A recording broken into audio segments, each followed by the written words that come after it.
Bem-vindos ao podcast Conversa com o Doutor, um espaço que vamos abordar os aspectos da medicina com foco em saúde, bem-estar e qualidade de vida. Bem-vindos ao nosso podcast Conversa com o Doutor. Eu sou o Dr. Gilmar Reis, médico, professor e pesquisador, trazendo para você assuntos de grande relevância, tomando-se por base a medicina baseada em evidências. Informações importantes para o seu dia a dia. Estamos no nosso podcast falando do ritmos da vida. Harmonize a sua saúde com o coração. São temas relevantes para a saúde cardiovascular que nós iremos abordar em profundidade, em grande profundidade, para que você tenha informações detalhadas sobre esses problemas. Vamos dar continuidade ao nosso assunto Desvendando o Enigma da Hipertensão. O que você precisa saber para proteger o seu coração e evitar, obviamente, as complicações da hipertensão arterial. Hoje eu vou falar para vocês sobre os mecanismos da hipertensão arterial. Nós vamos entrar a fundo sobre o que causa a hipertensão arterial, os principais mecanismos que levam e perpetuam a hipertensão arterial até ela se transformar numa hipertensão arterial crônica. É uma fisiologia e fisiopatologia complexa. A pressão arterial, ela é considerada normal quando ela está em torno de 120 de sistólica e 80 de diastólica. Nós temos várias causas que podem interagir no seu organismo isoladamente ou em conjunto, modificando esta pressão arterial. A pressão arterial normal, ela é fruto de um intrincado sistema de controle neurogênico e hormonal, que se interagem numa simbiose quase perfeita, mantendo a sua pressão arterial 12/8 com você deitado ou assentado, de maneiras que mudanças bruscas de postura não levam a alterações significativas da pressão arterial. É um sistema quase perfeito de controle e autocontrole. Entretanto, esse sistema possui inúmeros mecanismos, os quais, se algum deles não funciona de forma adequada, pode gerar um reflexo em todos os outros, modificando seus níveis pressóricos considerados fisiológicos. Nós temos desde as causas mais comuns, que todos nós sabemos, até causas genéticas, causas imunoinflamatórias e alterações neurohormonais que podem surgir devido a influências externas ou não, levando a modificações do controle da pressão arterial. E com isso ela vai se elevar num determinado momento. O organismo vai se utilizar de mecanismos para fazer esse controle, mas muitas vezes ele não vai conseguir mais regular a pressão arterial e trazê-la para os níveis até então considerados fisiológicos. E com isso vai surgir então todas as complicações que nós já mencionamos. Mas aí você está se perguntando, pois é, doutor, mas como é que isso começa? Então vamos lá. Nós temos um sistema de regulação de fluxo de sangue para os nossos órgãos e tecidos. Existe um fluxo considerado fisiológico para os principais órgãos. Por exemplo, o cérebro recebe 20% de todo o fluxo sanguíneo do organismo. O coração, obviamente, ele bombeia todo o sangue, mas ele recebe para se nutrir em torno de 5% de todo o sangue que é bombeado por uma unidade de tempo, por exemplo, por 1 minuto. Da mesma forma, o nosso sistema gastrointestinal, ele recebe em torno de 25% de todo o fluxo sanguíneo por unidade de tempo. Vamos considerar aqui 1 minuto para facilitar o nosso raciocínio. Se você alimenta, ele vai receber mais sangue, inclusive, para fazer a sua função que é a nossa usina química, né? Pegar o alimento e transformar em aminoácidos, nutrientes, vitaminas, sais minerais, para que seja utilizado pelo nosso organismo. Os rins, da mesma forma, em torno de 20%. A nossa pele recebe em torno de 10% desse fluxo de sangue. Esse fluxo de sangue pode oscilar de forma importante a depender do equilíbrio do nosso organismo. Tudo isso por causa das nossas necessidades metabólicas. Então, por exemplo, se você faz uma corrida, o seu sistema muscular vai receber mais sangue do que outros sistemas. Se você está após uma refeição substancial, o seu sistema digestivo vai receber mais sangue do que outros sistemas. Essa regulação do fluxo, ela é feita de uma maneira equilibrada, sem levar a nenhuma outra consequência maior para o nosso organismo. Aqui eu faço uma parte em relação ao nosso cérebro, porque o nosso cérebro, além dele ter esse controle semelhante a todos os órgãos, ele tem um controle específico dele. Porque o nosso cérebro, ele não produz e não armazena energia nem oxigênio. Ele precisa receber esses produtos a todo tempo. Então, para isso, ele tem um sistema adicional de controle de regulação do fluxo sanguíneo. Esse fluxo sanguíneo ele é mantido de uma forma equilibrada e racional através desse sistema de controle autorregulatório, que ele é feito inicialmente pelo sistema nervoso autônomo. Aí eu tenho o sistema simpático e o sistema parasimpático. O sistema simpático é o sistema que está associado à descarga de adrenalina e noradrenalina, fazendo vasoconstrição, aumento da pressão arterial e aumento da frequência cardíaca, dentre outros mecanismos. E nós temos o sistema chamado parasimpático, que libera acetilcolina, que vai fazer exatamente o contrário da adrenalina e noradrenalina. Esse equilíbrio entre os dois sistemas se dá em frações de segundo, de maneira que a frequência cardíaca, pressão arterial e o tônus vascular permanecem basicamente o mesmo, independente do que você está fazendo. Se você provoca um aumento da pressão arterial por algum motivo, esses sistemas se interagem fazendo uma regulação desse fluxo, de maneira que o fluxo fique constante, mesmo que a pressão arterial possa aumentar. E como que ele faz isso? Através do estímulo elétrico desses sistemas e também de substâncias que são liberadas em uma região onde é a extremidade dos vasos arteriais. Lá nós temos um conjunto de células que tem uma alta reatividade a uma série de substâncias que são liberadas neste local, como, por exemplo, óxido nítrico, por exemplo, endotelinas e outras substâncias. Nós temos em torno de 200 a 250 mecanismos que podem aumentar o tônus dessa artéria ou reduzir o tônus dessa artéria, ou seja, fazê-la fechar ou fazê-la vasodilatar. Isso a depender do fluxo sanguíneo e da carga de pressão que está sendo submetida. Com isso, o nosso organismo consegue se autocontrolar na pressão arterial. Estima-se que esse fluxo de sangue fique estável, aumentando ou diminuindo a depender das necessidades metabólicas, que é considerado variações fisiológicas, numa pressão arterial que varia entre 70 e 150 milímetros de mercúrio, a pressão arterial média. Ou seja, é uma capacidade gigantesca de autocontrole do fluxo sanguíneo.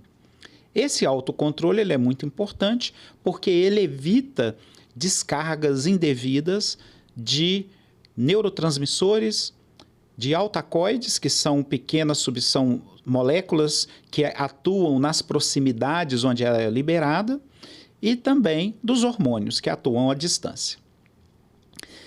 O nosso rim, nesse aspecto, ele tem um papel fundamental na manutenção da pressão arterial. Porque através do nosso rim, nós vamos fazer o controle da liberação de sódio. E o sódio, por conseguinte, ele acaba carreando a água junto. Então, o nosso rim faz o controle da quantidade de líquido que nós temos através da eliminação ou não de sódio, que é, na verdade, o seu principal constituinte na alimentação é o sal. O sal tem em torno de 50% dele como sódio, né? E aí nós temos esse equilíbrio que é feito pelo rim. Na maioria das condições, o rim, ele, através desse mecanismo de autorregulação, ele promove um aumento da eliminação de sódio ou uma redução da eliminação de sódio. Por exemplo, se devido a algum estresse que você tenha, descarregou a adrenalina, o seu rim instantaneamente lá entende isso, que a pressão aumentou, e ele começa a liberar os mecanismos locais para liberar sódio. A pressão cai, ele faz o contrário. Ele bloqueia esses mecanismos para evitar a perda de sódio, porque ele entende que a pressão baixou. Se baixou, está precisando de líquido, consequentemente, precisando de sal. Esse mecanismo é um mecanismo neurogênico de controle e ele é muito rápido. Entretanto, quando você toma muito líquido, por exemplo, você está numa situação que você está bebendo muita água, o seu rim entende que existe muita água ali, né? E ele vai promover, então, a eliminação de sódio para levar essa água para fora. O contrário, se você não está bebendo água, o seu rim entende que ele precisa segurar o sódio para poder aumentar a quantidade de água. Este equilíbrio do sódio e da quantidade de água, isso acontece tanto dentro das células quanto no interior delas. E nós temos uma região no nosso cérebro que é particularmente sensível a essas questões. E se você, a depender dessa interação de água e sódio no interior dessas células, elas vão desencadear estímulos que seu cérebro vai comandar o seu organismo, dando a entender que você precisa de mais líquidos, ou seja, é o mecanismo da sede, como um dos mecanismos ativados indiretamente pelo rim, pela pressão arterial e pela quantidade de sal que tem circulante e dentro das células, através de uma pequena região no cérebro que controla esse mecanismo. E aí você autorregula a quantidade de água que você bebe. É um mecanismo muito importante de controle da pressão arterial. Quando a pressão arterial sobe, o rim entende que ele precisa diminuir a quantidade de sódio que tem no organismo. Então, ele faz o que a gente chama de uma natriurese pressórica, ou seja, ele induz a eliminação de sódio para tentar reduzir essa pressão arterial. Eliminando o sódio, ele elimina a água. Essa natriurese pressórica, ela vai continuando até que a pressão arterial tende a se normalizar. É um mecanismo quase infinito de controle da pressão arterial, embora não seja muito potente. Mas ele está atuando sempre que a pressão arterial está alterada. Nessa autorregulação do fluxo arterial, nós mencionamos aqui os mecanismos que atuam em segundos ou nos primeiros minutos, 10, 20 minutos de alterações da pressão arterial. Geralmente são desencadeados pela resposta isquêmica do sistema nervoso central. Quando a pressão está muito alta, você tem uma vasoconstrição cerebral importante, quase que instantânea. Ele é desencadeado pelos nossos baroreceptores, que nós temos nas duas carótidas uma região próxima da bifurcação, que tem sensores de pressão arterial, que dão essa sinalização para o cérebro liberar esses mecanismos, ou mesmo os quimiorreceptores, como eu disse, do mecanismo da sede é um deles. Entretanto, nós temos um outro sistema, que é o sistema renal de controle de líquidos corporais. Este sistema é extremamente potente, mas ele é ativado só depois de 4, 6 horas de alterações da pressão arterial. E ele entra no seu efeito máximo lá pelo sétimo, 10º dia de ativação. Então é um sistema lento, porque ele depende de ativações neurohormonais que vão atuar não somente no rim, mas também na glândula suprarrenal e em outros órgãos do nosso organismo. E aí vai gerando os mecanismos de controle. Esse controle da pressão arterial, né, quando você tem a pressão normal, então, você elimina uma quantidade de água e de sódio consideradas normais. Quando a sua pressão aumenta, você vai aumentando progressivamente a eliminação de sódio e de água. Entretanto, esse mecanismo ele é sujeito a diversas interferências. As interferências dos altacoides, que são moléculas com uma grande capacidade de ação, seja ação para aumentar ou diminuir a pressão arterial, ou seja, ação para desencadear outros mecanismos que, em tese, vão alterar essa pressão arterial. Ou mesmo dos hormônios. Então, ele é muito dependente desses dois mecanismos e também da autorregulação da pressão arterial através do sistema nervoso autônomo. Isso tudo tem a ver com a ingestão do sódio. Se nós temos uma ingestão baixa, considerada fisiológica de sódio, esses mecanismos vão ficando estabilizados. Mas se nós temos uma ingestão elevada de sódio, o que é quase universal no Brasil, nós estamos, na verdade, aumentando a quantidade de líquido no nosso corpo, porque o sódio segura a água. No que eu aumento essa quantidade de líquido no nosso corpo, a pressão arterial vai elevar. E esse mecanismo da natriurese, desse equilíbrio, ele vai ser desencadeado. Entretanto, à medida que ele fica ali persistentemente, o nosso organismo, então, vai lançar a mão de outros mecanismos. E esses outros mecanismos têm a ver com a ativação do sistema neurohormonal. E aqui nós temos um sistema que ele é muito importante, não só na hipertensão arterial, mas na gênese da aterosclerose e de diversas outras doenças cardiovasculares, que é o sistema renina-angiotensina-aldosterona. Esse sistema renina-angiotensina-aldosterona, ele acaba, o nome próprio já fala dos 3 principais hormônios envolvidos, ele acaba sendo ativado no nosso organismo. E ele é ativado por esse mecanismo que eu acabei de falar.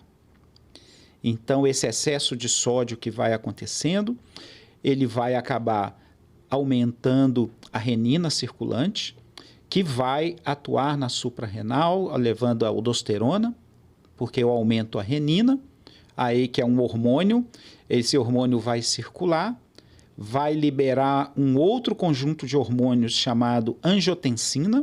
Na verdade, são 9 hormônios, a angiotensina tem 1, 2, 3, 4 até 9, mas a mais importante delas para nós é a angiotensina 2, que é um potente vasoconstritor. Ela fecha os vasos praticamente.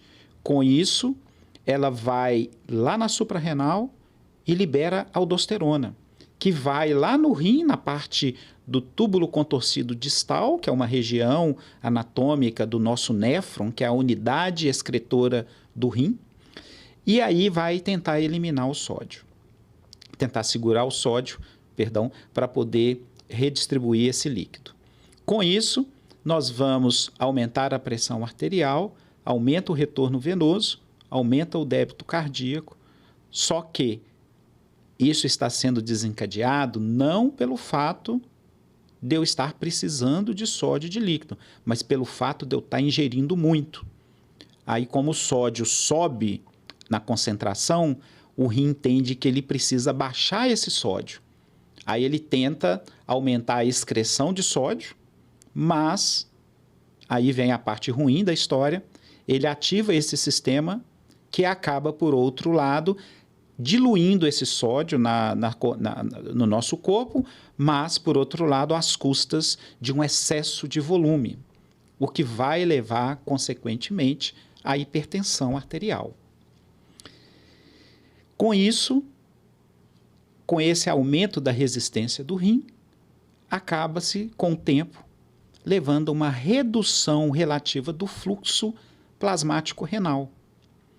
E essa redução, ela acaba incentivando mais uma vez a produção de renina. E aí nós temos o que se chama de um ciclo vicioso do sistema renina-angiotensina-aldosterona, que acaba instalando de vez a hipertensão arterial. Isso ocorre quase que universalmente e independentemente dos mecanismos envolvidos na hipertensão arterial, chamada hipertensão arterial idiopática. Nós temos as hipertensões arteriais secundárias, que são mecanismos outros muito específicos, como, por exemplo, um tumor na suprarrenal, produzindo substâncias sem controle, a qual eleva a pressão arterial, ou um tumor no pâncreas, que secreta adrenalina em altas quantidades, por exemplo, ou problemas anatômicos mesmo, que uma criança pode nascer com eles. Por exemplo, um estreitamento anatômico da aorta, levando a um aumento da pressão arterial. Neste caso específico, eu vou fazer um estreitamento na curva da aorta, de maneiras que o restante da aorta não recebe sangue em quantidades adequadas. Então, o rim que é perfundido pela aorta abdominal, ele vai entender que está faltando sangue no nosso organismo, porque ele não está recebendo sangue. E ele vai desencadear esse processo. Só que o problema não é o organismo que não está recebendo sangue. O problema é um defeito anatômico que a criança nasceu com ele, a chamada coarctação de aorta. E aí leva à hipertensão arterial importante. Temos outros mecanismos de hipertensão arterial secundária, que pode, por exemplo, um deles importante, são as hipertensões arteriais desencadeadas pelo uso dos contraceptivos orais. É isso mesmo. Em torno de 1,5% de todas as mulheres em idade fértil que têm pressão alta, elas têm pressão alta pelo fato de estar usando o contraceptivo oral, a famosa pílula. Essa pílula, ela vai trazer hormônios femininos, mas esses hormônios femininos, eles acabam interagindo também com os hormônios relacionados à suprarrenal, e com isso nós vamos ter dois mecanismos aí importantes: a retenção de líquidos e de sódio, podendo levar à hipertensão arterial. O tratamento nestes casos é a suspensão da pílula. E aí, esses efeitos todos vão desaparecer.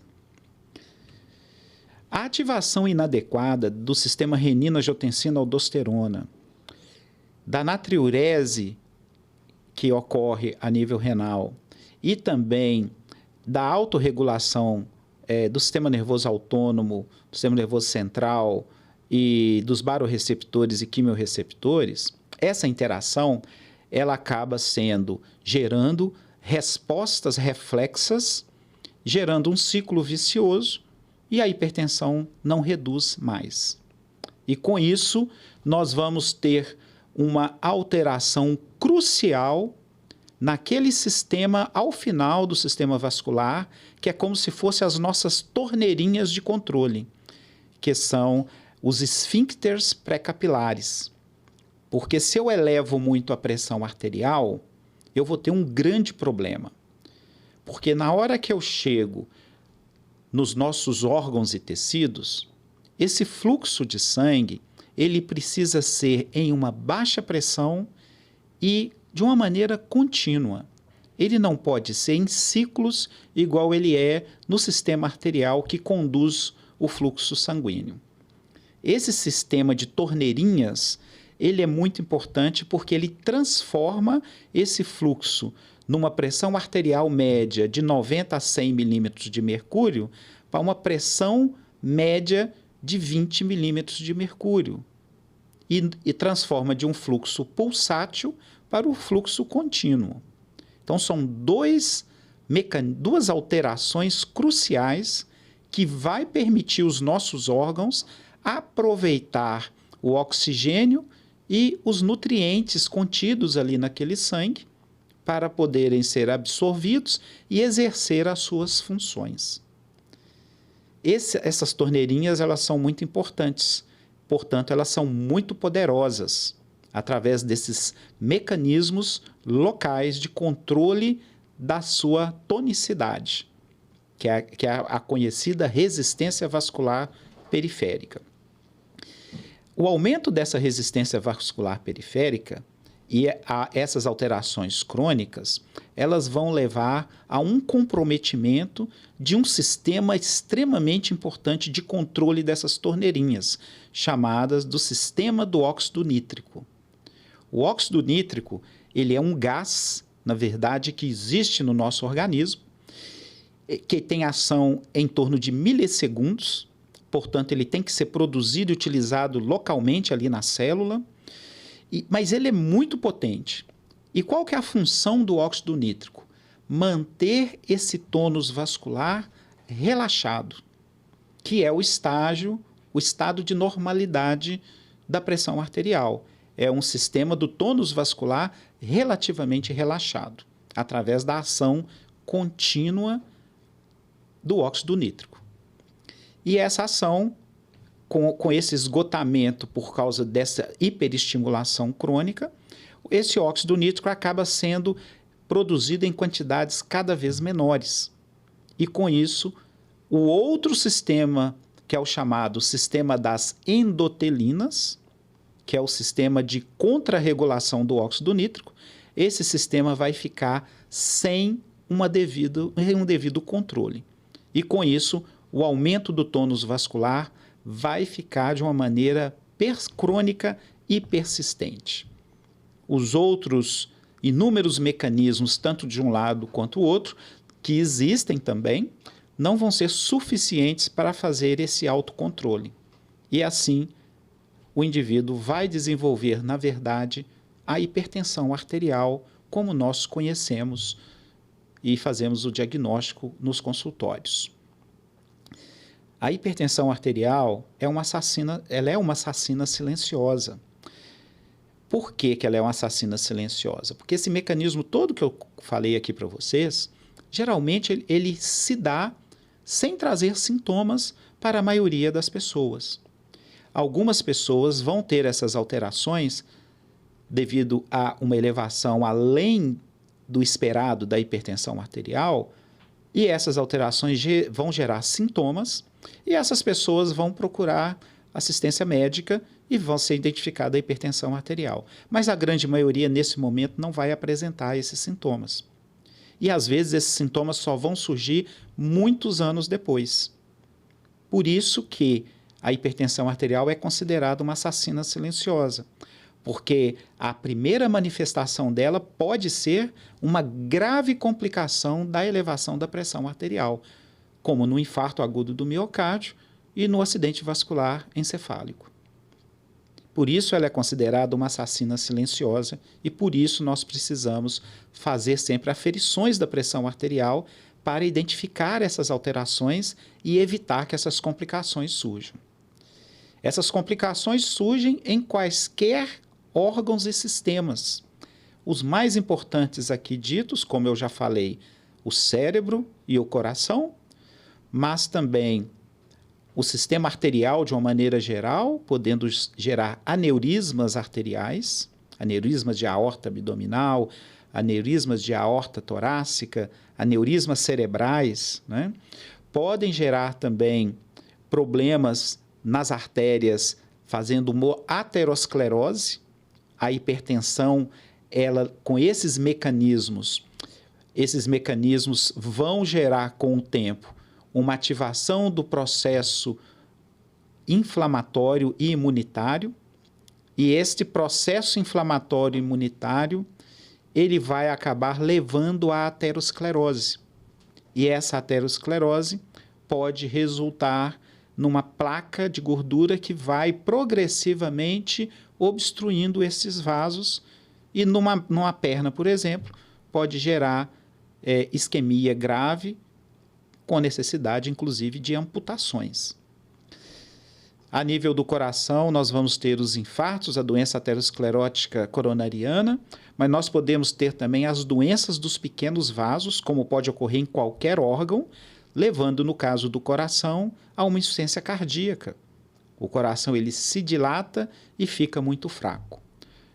A nível do cérebro também eu posso ter problemas na microcirculação crônicas, esses problemas por obstrução crônica devido à hipertensão arterial ou até mesmo por microsangramentos crônicos e continuados.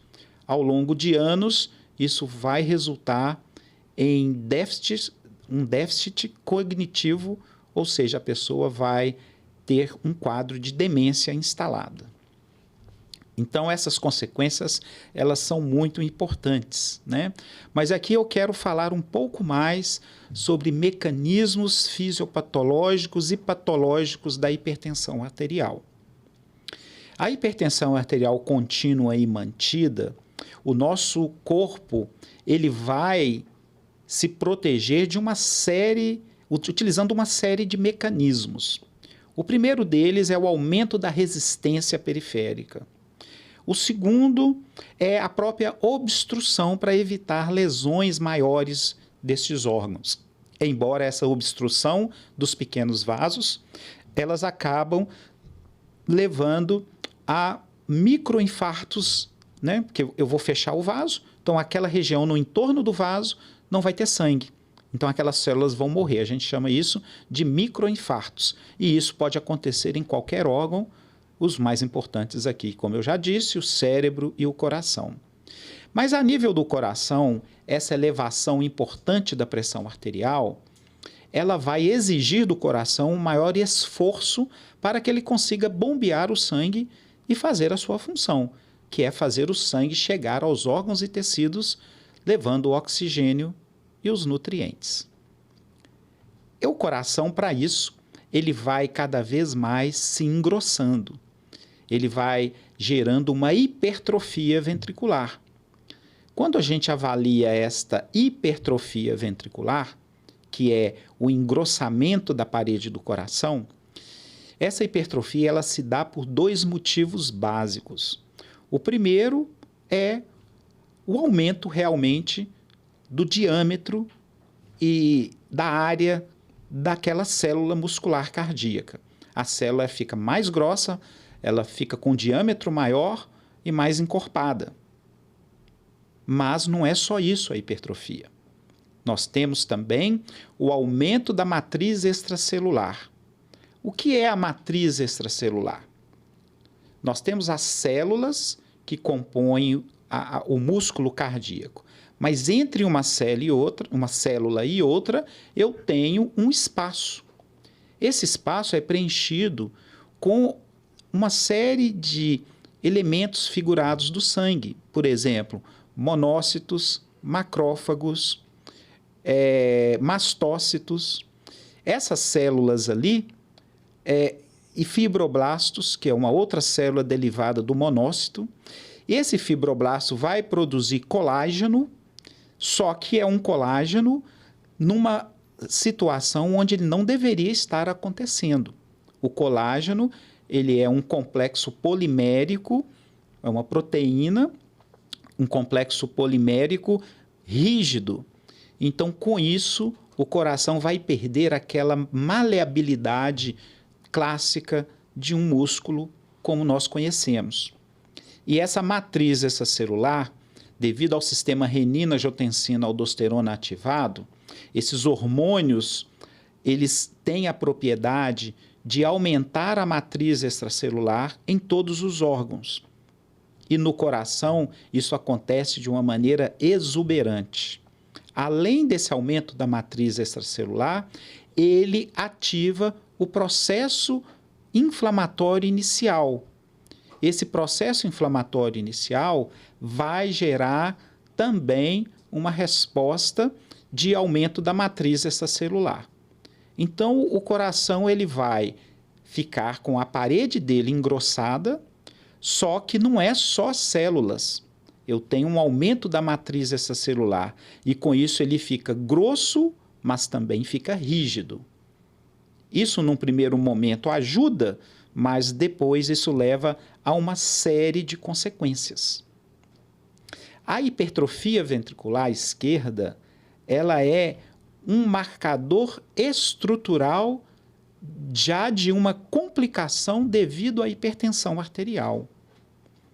As pessoas que têm pressão alta e não têm essa hipertrofia ventricular esquerda, elas têm um risco que nós já conhecemos, acima do risco de quem não tem hipertensão arterial. Mas dentro do grupo dos hipertensos, quem tem hipertrofia ventricular esquerda tem um risco de desenvolver problemas bem maior do que aquele que não tem a hipertrofia ventricular ainda, porque provavelmente vai desenvolver em algum momento da hipertensão arterial. E quais são essas complicações?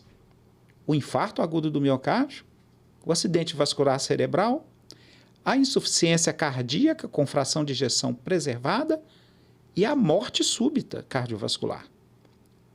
O fato de ter hipertrofia ventricular esquerda já acarreia um aumento da mortalidade do indivíduo que tem hipertensão arterial. Isso tem uma relação direta com a massa muscular do ventrículo esquerdo que a pessoa tem. Quanto mais massa muscular tem na hipertrofia, maior é a chance de ter esses graves problemas derivados da hipertensão arterial. Isso já é conhecido há quase 40 anos. Nós sabemos da mesma forma que, embora a hipertensão arterial desenvolva essa hipertrofia ventricular, nós podemos, através de tratamentos, reduzir essa hipertrofia ventricular. E esta redução com medicamentos da hipertrofia ventricular reduz a chance da pessoa ter esses mesmos problemas. Daí a importância de se tratar a hipertensão arterial. Primeiro, antes que esses problemas da hipertrofia ventricular apareçam. E segundo, se tem a hipertrofia ventricular, para tentar fazê-la regredir totalmente ou regredir o máximo possível, porque em muitas situações a gente não consegue voltar mais para uma situação sem hipertrofia ventricular esquerda. Existem inúmeros estudos de longo prazo com os medicamentos cardiológicos para controle da hipertensão arterial e aqueles medicamentos cardiológicos que reduzem a pressão arterial, reduzem as complicações. Mas aqueles que reduzem a pressão arterial e reduzem a hipertrofia, eles têm uma capacidade muito maior de reduzir os eventos derivados da hipertensão arterial crônica. Nós temos várias classes de medicamentos que têm essa propriedade e o seu médico é o profissional mais adequado para saber qual dessas classes é a mais adequada para você. Quando você faz o tratamento da hipertensão arterial, você pode reduzir, só porque você baixou a pressão arterial, você pode reduzir a hipertrofia. Isso ocorre com praticamente todos os medicamentos, mas com esses medicamentos que interferem com o sistema renina-angiotensina e com a matriz extracelular, enfim, você acaba tendo um benefício adicional na redução da hipertrofia ventricular e muitas vezes não guardam uma proporção clara com a hipertensão, com a pressão arterial que o indivíduo tem. Por isso que esses medicamentos são muito importantes. Outro ponto importante em relação a esses medicamentos que atuam per si, reduzindo a matriz extracelular e, consequentemente, a hipertrofia cardíaca, é que o uso desses medicamentos, no início, vai reduzir a hipertrofia ventricular, mas com o tempo vai ter uma redução lenta e progressiva adicional. ou seja, não é só aquele tempo das pesquisas, mas pessoas que estão há 10, 15 anos utilizando, quando comparados com aqueles que interromperam os medicamentos por algum motivo, a redução da hipertrofia é proporcionalmente maior em quem usa cronicamente. Quaisquer avaliações epidemiológicas de prognóstico que nós façamos, seja para as complicações mais comuns da hipertensão arterial, insuficiência renal crônica, acidente vascular encefálico, infarto agudo do miocárdio, a presença ou não de hipertrofia separa esses grupos em dois grupos bem distintos. Daí a importância da avaliação médica sempre pesquisar a presença ou não da hipertrofia ventricular esquerda. Nós temos métodos para isso. O mais comum, que em todo consultório os médicos podem fazer, é o eletrocardiograma. Através do eletrocardiograma, uma boa parcela dos pacientes com hipertrofia ventricular, principalmente as hipertrofias moderadas a grave, elas vão ser identificadas através desse método simples e já existente há décadas nos consultórios médicos. Entretanto, o método de eleição para isso é o ecocardiograma. Por isso a importância de a gente estratificar periodicamente pacientes com hipertensão arterial através do ecocardiograma, porque é o método onde nós vamos mensurar objetivamente, com uma segurança muito grande, o grau de espessura miocárdica que aquela pessoa tem associada à hipertensão arterial. E como eu disse muitas vezes, devido a esse intrincado relacionamento dos diversos mecanismos de autocontrole ou de perpetuação da pressão arterial, muitas vezes a hipertrofia arterial não guarda uma correlação muito direta com o nível da pressão arterial. Por isso é importante a gente fazer ecocardiogramas periódicos se tem hipertensão arterial, especialmente se é uma hipertensão arterial moderada ou grave.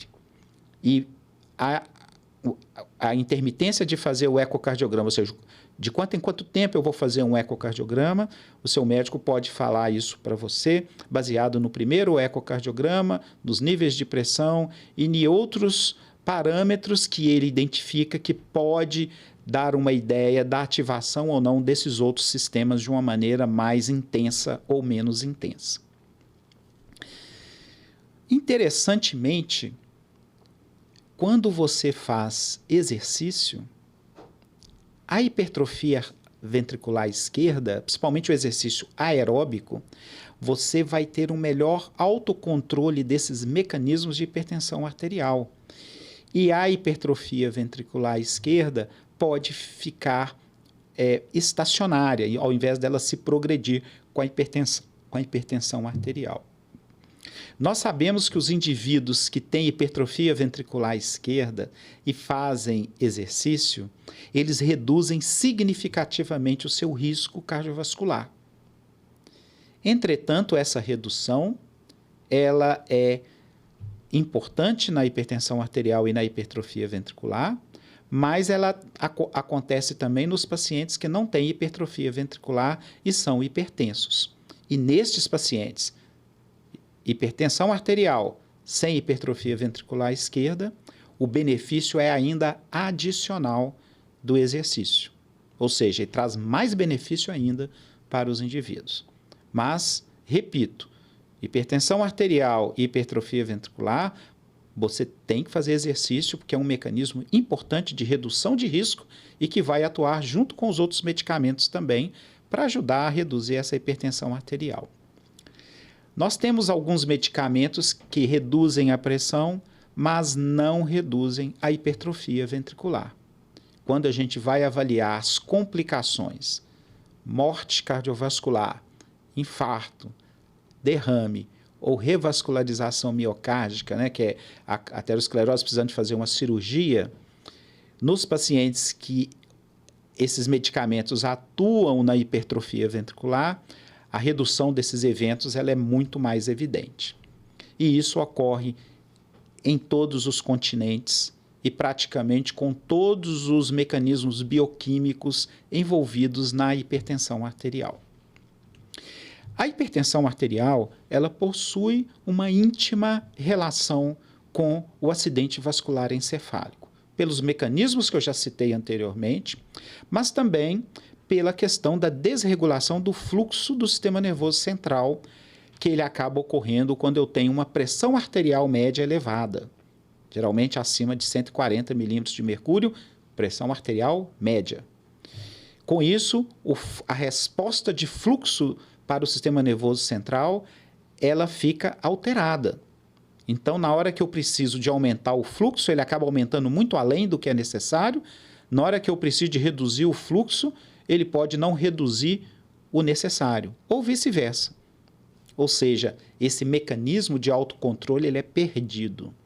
E com isso, eu acabo tendo as lesões cerebrais agudas, frequentemente associadas aos picos pressóricos, porque nós estamos sujeitos aos efeitos do ambiente externo. Então, se você toma um susto, por exemplo, você vai ter uma descarga de adrenalina e noradrenalina intensa. Se você é hipertenso e tem um susto, o efeito dessa descarga nos seus vasos sanguíneos, ele vai ser muito maior do que se você não for hipertenso, podendo gerar um pico pressórico muito elevado. E se você não está sob efeito de tratamento da sua pressão arterial, esse pico pressórico pode atingir níveis perigosos a ponto de levar a uma ruptura de um vaso maior no cérebro e levando, então, ao acidente vascular hemorrágico, que é um acidente vascular cerebral gravíssimo que ocorre em pacientes hipertensos. O acidente vascular cerebral hemorrágico, ele é um marcador de um mau controle da pressão arterial nos países. A Organização Mundial de Saúde utiliza a incidência de acidente vascular cerebral hemorrágico como uma medida indireta da eficiência do controle da hipertensão arterial naquele país, porque é uma alteração que surge quase que sempre associada a uma crise hipertensiva ou uma hipertensão arterial descontrolada. No Brasil, esse índice já foi acima de 10%. Hoje, esse índice está em torno de 5% a 6%, com a melhoria progressiva do controle da pressão arterial. Entretanto, ainda são níveis muito elevados, né, de mortalidade associada ao acidente vascular hemorrágico e que precisamos atuar muito neles. Esse remodelamento estrutural que existe no coração, ele pode acontecer também nos vasos sanguíneos. Essa hipertrofia que tem no coração, ela pode acontecer nos vasos. A isso a gente dá o nome de remodelamento estrutural. Esse remodelamento, obviamente, que é indesejável. Nós não queremos ele. O organismo o faz na tentativa de evitar que essa pressão muito elevada lese os órgãos e tecidos rapidamente. Lembre que eu disse há um tempo atrás, aqui nesse podcast, que as torneirinhas exercem um controle importante, transformando uma pressão arterial média no indivíduo normal de 90 milímetros de mercúrio para uma pressão arterial média em torno de 20 milímetros de mercúrio, e com isso o fluxo fica contínuo e os órgãos utilizam isso para a sua nutrição. Bom, com a hipertensão arterial, essas torneirinhas elas ficam meio desreguladas e muitas vezes a pressão passa e atinge esses capilares. A pressão passa num nível maior. E no que passa num nível maior, esses capilares podem ter problemas e terem rupturas. Ou essas torneirinhas fecham e essa região entra em necrose, é o chamado microinfarto. Isso pode acontecer mesmo nós estando assintomáticos, durante anos. E por que eu estou falando isso? Porque nós podemos ver isso acontecer, é isso mesmo. Eu posso visualizar estes problemas. Como? Fazendo um exame simples chamado fundo do olho. Então, o oftalmologista, ele tem um papel importantíssimo no manejo da hipertensão arterial, porque nós precisamos fazer essa avaliação, porque o fundo do olho, ele reflete o que acontece na microcirculação. Eu tenho a capacidade de, através de um exame de fundo de olho, ver o que está acontecendo na microcirculação, que são esses capilares e essas torneirinhas. E se está acontecendo lá no olho, isso está acontecendo em todos os órgãos e sistemas do corpo, né? Então, o exame do fundo do olho, ele é fundamental, porque se eu já identifico esses problemas lá, eu tenho que sinalizar para o cardiologista ou para o clínico que está acompanhando o paciente hipertenso, porque isso já é uma lesão estrutural, da mesma forma que a hipertrofia ventricular. E muitos pacientes têm essas lesões e não têm hipertrofia ventricular. E vice-versa. Então, o fundo do olho é um exame importantíssimo para eu identificar essas alterações anatômicas devidos a esses mecanismos fisiopatológicos da hipertensão arterial e separar esse paciente para um controle mais agressivo da pressão arterial para evitar que essas rupturas que aconteceram ali na retina possam acontecer no cérebro, no rim ou no coração. Então, é muito importante a gente fazer e entender essa inter-relação do acidente vascular cerebral com a hipertensão arterial. Além do mais, à medida que nós envelhecemos, 50, 60, 70 anos, o perfil da hipertensão ele vai mudando, porque os indivíduos vão cada vez mais elevando a pressão arterial sistólica em detrimento da pressão arterial diastólica.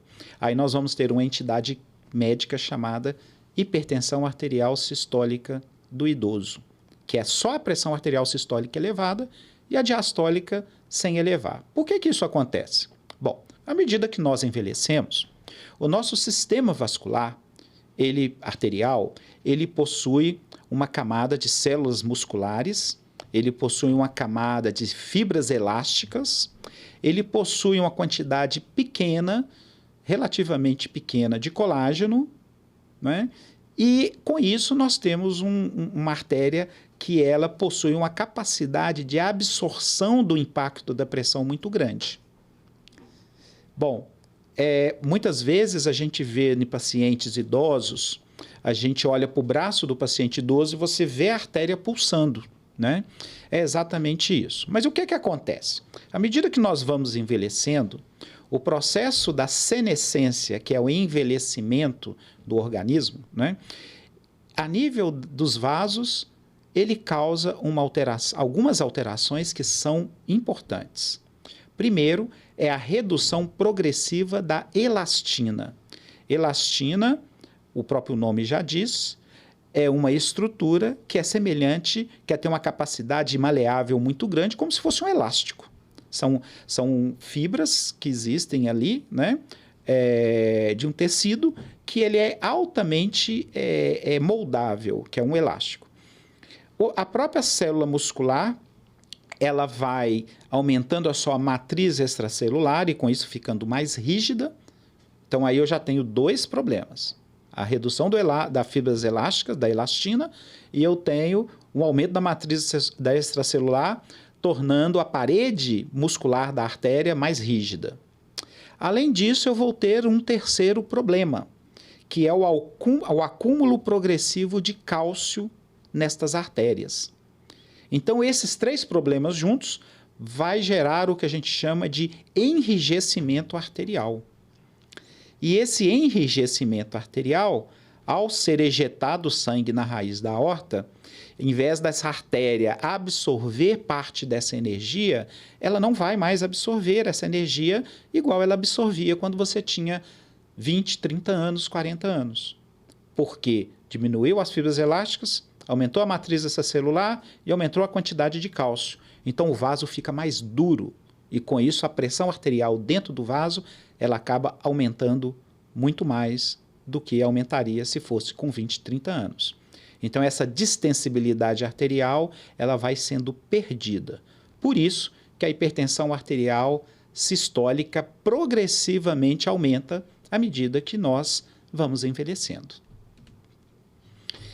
O problema da hipertensão arterial e o AVC não se resume só a isso que eu disse, mas nós temos os problemas também associados à aterosclerose que é desenvolvida nos vasos cerebrais.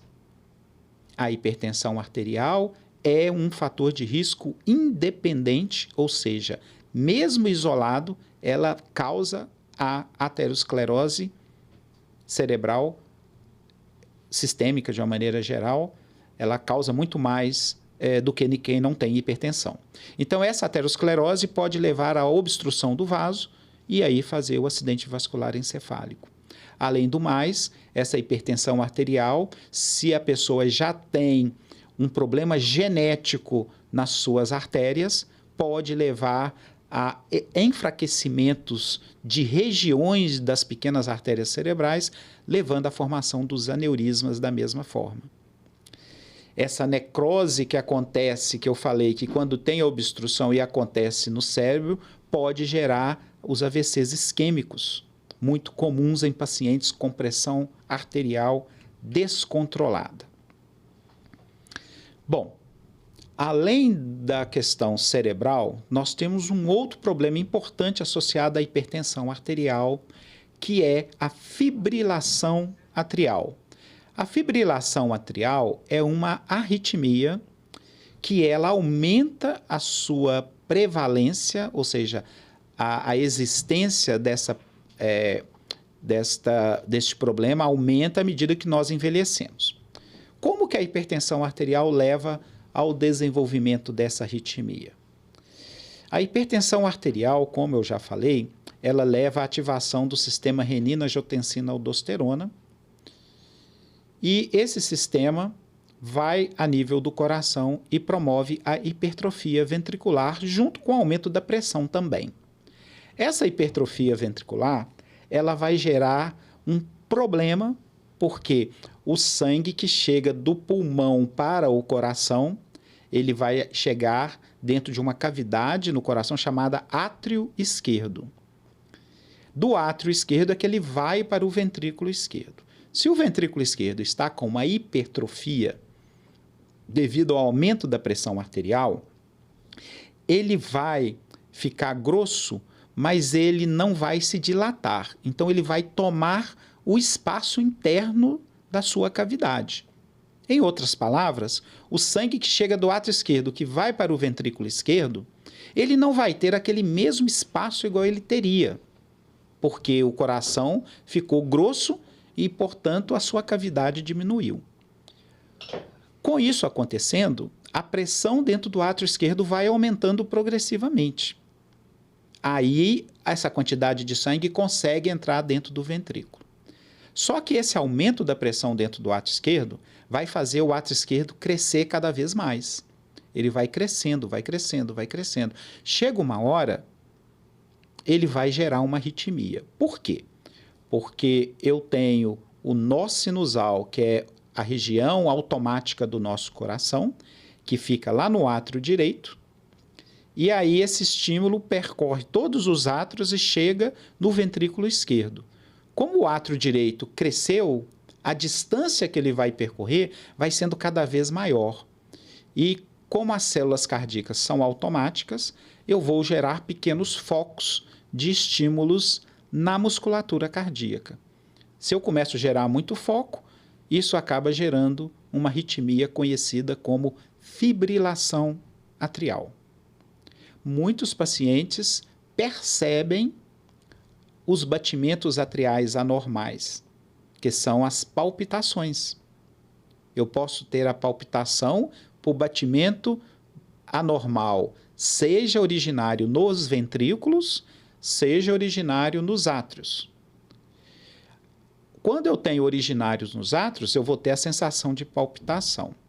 Mas, com o tempo, eu posso gerar uma desorganização elétrica do coração a nível atrial tão grande que eu não tenho mais uma contração organizada desse átrio. A isso a gente dá o nome de fibrilação atrial. A fibrilação atrial ela é importantíssima, porque como o átrio fica muito grande, ele tem uma estruturinha que parece uma língua que chama apêndice atrial esquerdo, e como o átrio está grande e não está mais tendo contração organizada, o sangue vai tender a acumular nestas regiões. E aí ele vai ter um mecanismo propício para fazer coágulos dentro do coração, especialmente nessa região chamada apêndice atrial esquerdo. Isso é muito importante porque esses coágulos podem romper e ser liberados do coração. Esses coágulos têm 30% de chance de chegar ao cérebro. E um coágulo chegando ao cérebro agudamente vai fazer um estrago muito grande. Vai causar um problema agudo chamado acidente vascular cerebral embólico e, por definição, eles são a priori isquêmicos, porque eu vou obstruir o vaso e aí eu vou ter uma necrose associada a essa obstrução. Os acidentes vasculares cerebrais isquêmicos é a principal causa de acidente vascular cerebral acima dos 55 anos. Tamanha a frequência destes problemas relacionados à fibrilação atrial. Devido à prevalência da hipertensão arterial, 30% a 35% da população tem hipertensão arterial, consequentemente, a arritmia atrial mais comum depois das extrasístoles atriais é a fibrilação atrial. E a associação fibrilação atrial, formação de coágulos e acidente a obstrução do vaso cerebral, ela é muito comum. Por isso que eu tenho a principal causa de acidente vascular encefálico isquêmico acima dos 55 anos é a fibrilação atrial. Então, essa é a relação da hipertensão com a fibrilação atrial. A hipertensão tem uma relação também com a demência. A demência, que é a alteração cognitiva importante, principalmente dos nossos idosos, né? O que limita muito a qualidade de vida desses idosos, muitas vezes tornam-se dependentes para fazer as atividades básicas do dia a dia, né? Se devem a várias causas. Eu tenho as lesões microvasculares, os microinfartos, as microhemorragias, essa alteração do fluxo sanguíneo cerebral e também a apneia do sono. É isso mesmo, a apneia do sono, um distúrbio do sono causado por uma obstrução da laringe, geralmente pela língua, né? Isso leva a hipoxemias intermitentes e às vezes graves e intermitentes, podendo levar a microsofrimento de células cerebrais. Esta é a relação da apneia do sono com a demência. E a apneia do sono, uma das causas dela é a hipertensão arterial. Esses mecanismos, eles acabam fazendo lesões persistentes, difusas no cérebro, ao longo de décadas, levando a alterações cognitivas importantes numa boa parcela dos nossos idosos no Brasil. Então, nós temos a hipertensão arterial, nós temos o colesterol alto, diabetes, tabagismo, história familiar, sedentarismo, dieta inadequada e alguns outros fatores de risco emergentes. Eles levam a essas alterações já faladas da hipertensão arterial. Eles também levam a esse processo imunoinflamatório. Eles ativam esse processo através de quê? Através de uma alteração na função daquelas torneirinhas e da membrana que cobre todos os vasos, chamada endotélio. A gente dá o nome disso de disfunção endotelial. Isso gera inflamação, isso gera estresse oxidativo, lesão vascular E aí as nossas complicações que nós conhecemos tanto, né? As que eu já mencionei e a aterosclerose. A aterosclerose vai fazendo uma placa de gordura dentro dos vasos. Essa placa de gordura dentro dos vasos vai aumentando.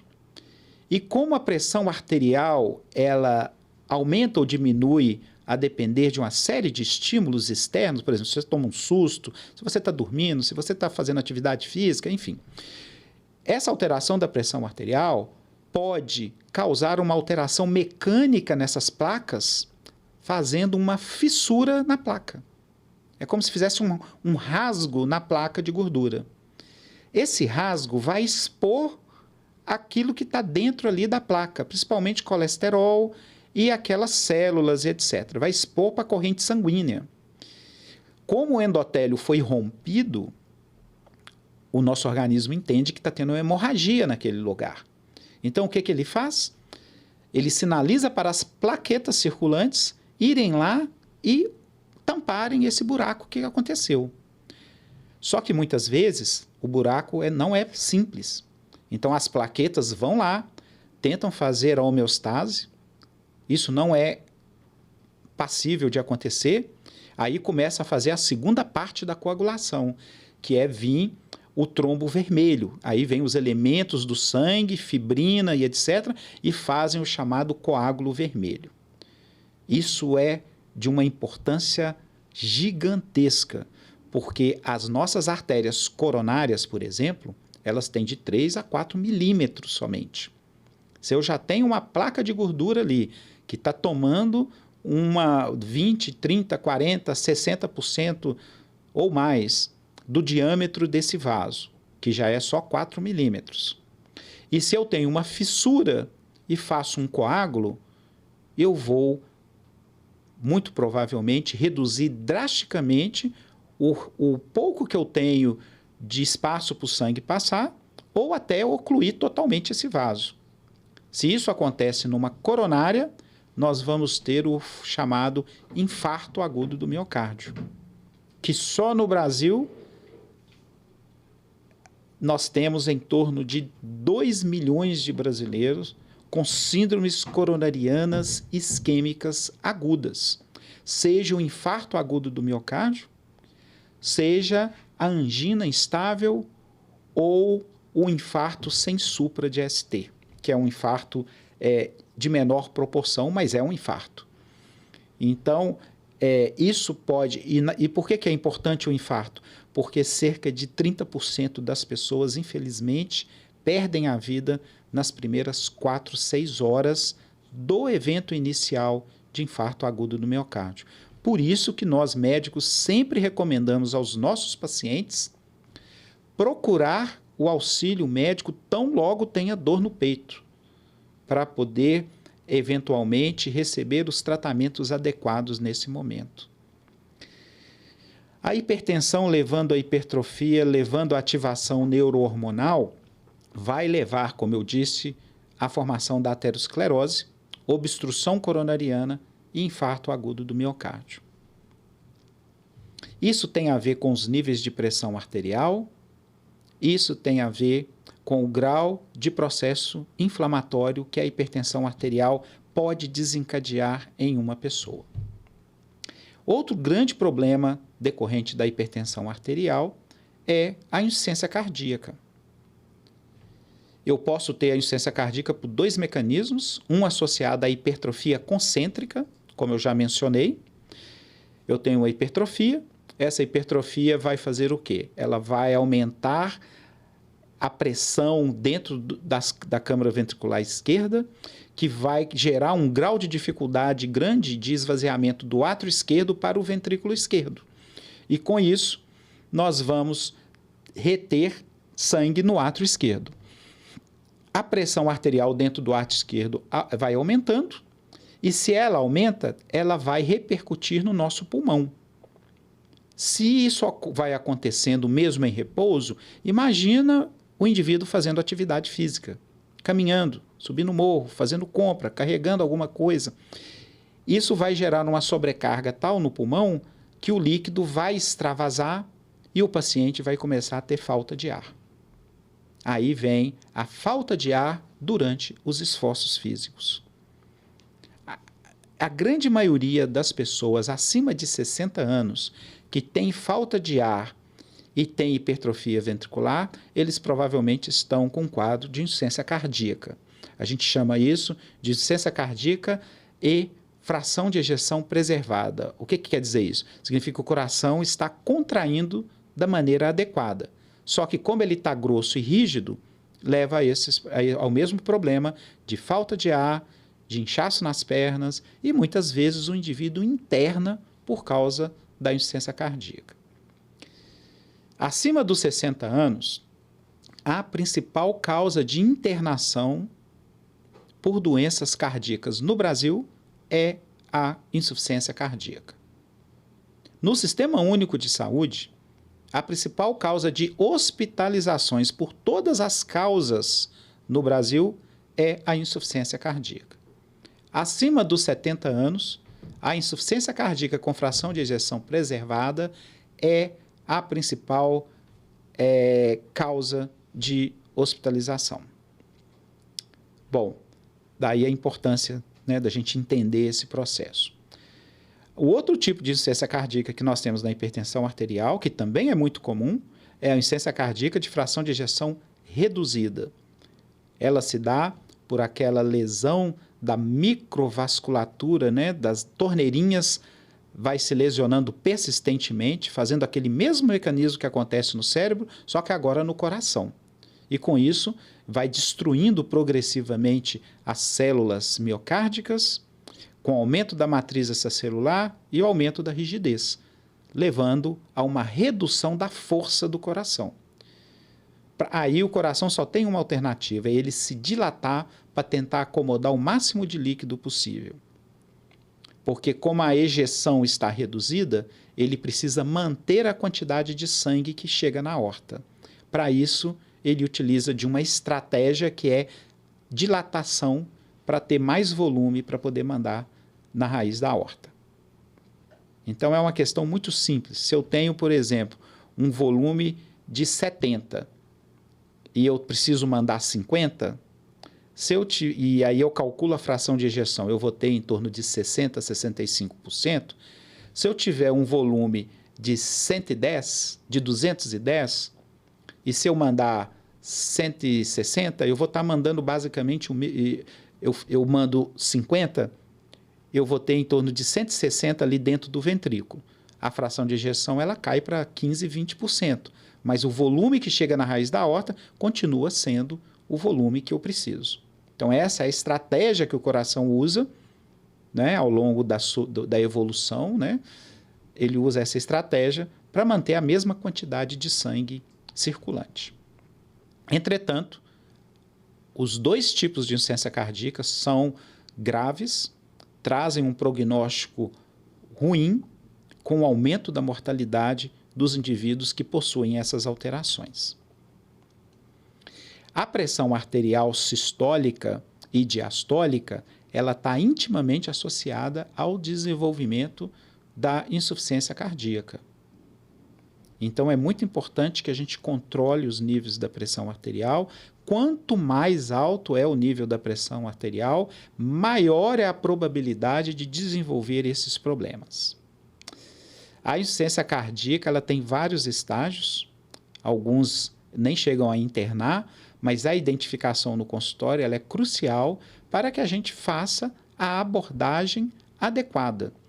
Hoje, com os medicamentos e com as pesquisas em andamento, nós temos uma gama cada vez maior de opções terapêuticas para oferecer aos nossos pacientes e, assim, reduzir em muito a chance deles necessitarem de uma nova internação ou até mesmo, infelizmente, de evoluírem para o óbito cardiovascular. Por isso que é importante a gente estar sempre avaliando e acompanhando esses pacientes para evitar essas complicações. Por último, eu vou citar a relação da hipertensão arterial com a destruição dos néfrons. O mecanismo é o mesmo do coração e do cérebro.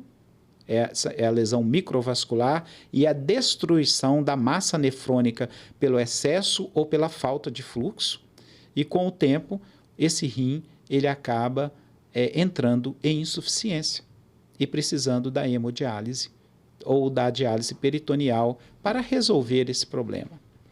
Da mesma forma, a questão do fluxo nos membros inferiores, levando à insuficiência vascular arterial periférica e necessidade de amputações, e também as lesões oftalmológicas que podem, infelizmente, levar à cegueira milhares de pessoas no Brasil e no todo o mundo. Bom, fazendo um fechamento em relação aos mecanismos da hipertensão arterial, é muito importante que nós conheçamos esses mecanismos. Eu acho interessante que você que está me ouvindo saiba deles, para você entender em muito por que nós fazemos determinados exames, por que exames são importantes periodicamente, para exatamente a gente tentar identificar essas alterações, tentar identificar esses sinais que surgem antes de você apresentar os sintomas e assim poder tratá-lo de forma adequada, evitando que você faça parte dessas estatísticas, infelizmente, desses problemas graves associados à hipertensão arterial. Foi um podcast longo, mas importante para o seu conhecimento e para o cuidado da sua saúde no que tange à hipertensão arterial. Este é mais um podcast do Conversa com o Doutor. Muito obrigado e até o próximo episódio.